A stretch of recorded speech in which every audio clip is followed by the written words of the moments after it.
Back in the Psalms after a short hiatus. I will say it was nice to not preach for a few weeks. I love preaching and I love being with all of you, and it was nice to have a little break.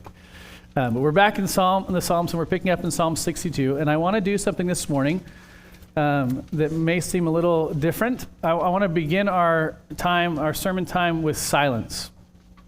And I want us to sit in silence for about 2 minutes. Parents, it's okay. All right, I can see the smiles already. Let's just give it a go, okay?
The book of Revelation in chapter 8 describes when the seventh seal was opened, there was complete silence in heaven. And if you know, chapter 7 had built up that all this loud singing of praise to the Lord, all the hosts of heaven and these representatives of the nations. And then there's silence for a half an hour in heaven when the seventh seal was opened. You've just tasted what 2 minutes sounds like in your own head.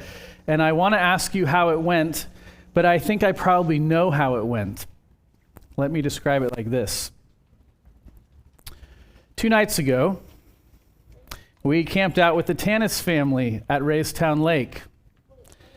It was a wonderful time. We played a lot. We swam. That evening, we played Rummikub under lamps on this well-worn, well-loved campsite table. It was a really, really delightful day. Our kids that night decided that they wanted to try their hand at sleeping in hammocks, which sounds kind of fun, right? Sounds sort of fun. But we had a very full day, but we also stayed up kind of late. We're playing games and just enjoying being with one another. And so we finally tucked them in sort of to their hammocks. And then this is like 10 o'clock-ish, and Melissa and I start to make our way to our tent and kind of get settled. And quickly, Henry climbs in with us, sort of right between us. You kind of know how this goes.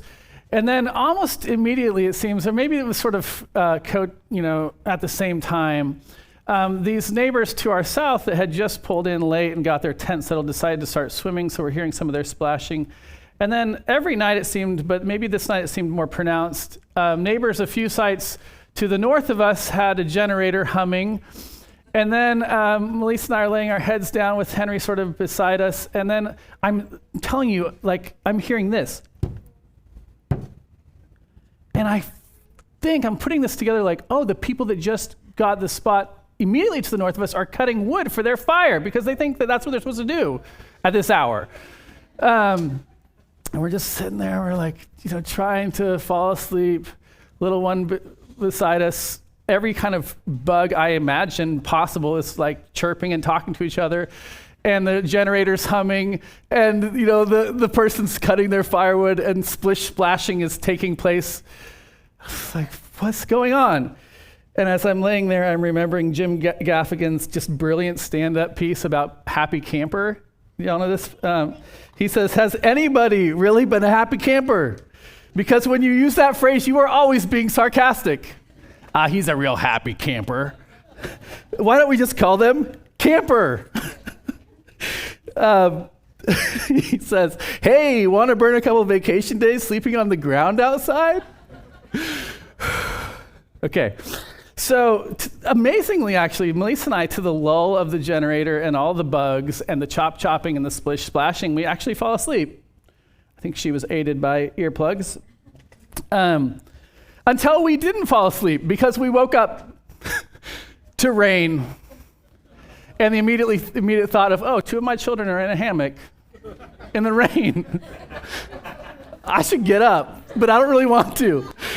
So finally, I pull myself out from this tent, and I find that, praise the Lord, Dave was already saving James, and I went to Lily's rescue, but somehow forgot to get one of the stuffed animals. And so Lily comes, and she's like, Henry by that time had kind of slid to our legs. So Lily was up, like we're laying down, Lily's up here, Henry's down here, and it's raining. It's 2:20 is when I looked at the clock for the first time.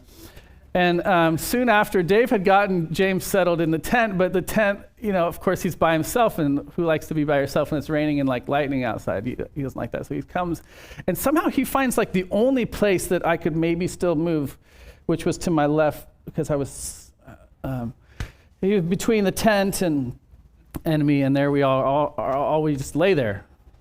And the last time I saw was about 4 o'clock. And again, Jim Gaffigan is in my ear saying this: if it's so great outside, why are all the bugs trying to get into my house?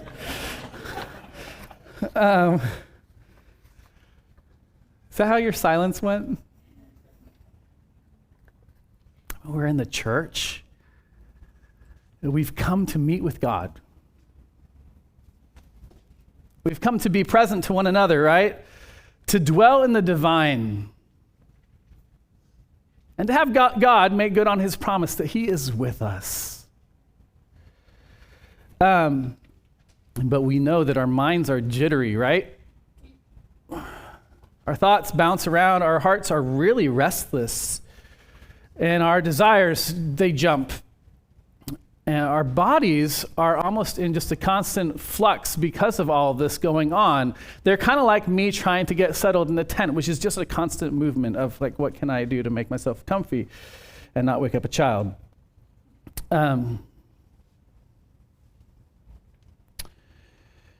If we're able to be silent, what we're actually deeply desirous, which is peace, seems even harder to get to. In fact, sometimes our silence actually reveals just how restless and how how much we lack peace in our lives. One of the reasons actually why silence is so hard is because peace is so distant. Peace, of course, this great word shalom in the Hebrew, which you could say simply means the rightness of all things being as they should be. Cornelius Plantinga, in this great book, Not the Way It's Supposed to Be, some of you might know that, has this quote that I put in your bulletin. He says this: peace is the webbing together of God, humans, and all creation, in justice, fulfillment, and delight.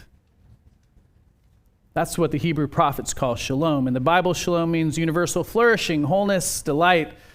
Shalom is the way things ought to be. So David in this psalm, he knows how hard this silence is, this silence that actually is a restful silence, a stillness that exists in this idea that God is actually given us peace. He knows how hard it is because peace often seems so distant and so far off. So verse 1, he says he's waiting for the Lord in silence.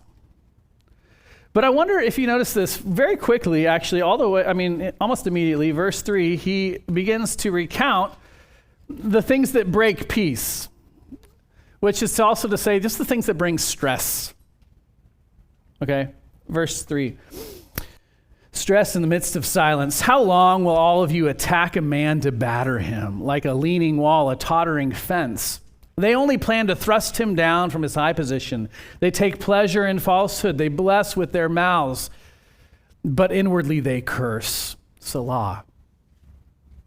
Selah, most people think maybe means pause or rest, or some actually scholars think that it meant musical interlude, like some dude like riffing on the guitar. But, taking a rest, take a moment. Now, when we take a moment, we start to think about this, we're like, okay, David had all kinds of stories. We've recounted many of them, actually, in our time together in the 50s, particularly of the Psalms. We have all kinds of stories of David in these kinds of situations that he's recounting here. We don't know what he was exactly dealing with, but we do know that there were plenty of times where he was attacked. Plenty of times where people spoke falsely about him, or they said one thing and they did another, or they certainly meant another, and they meant to trap him. We know there were times when people lived life as a lie before him. We know there were times where people flattered him to get what they wanted. What you quickly get in this psalm is, what you're invited to right away is silence before God, waiting before God. And what David quickly does is he goes, this isn't easy, is it? Silence almost reveals all of the stress.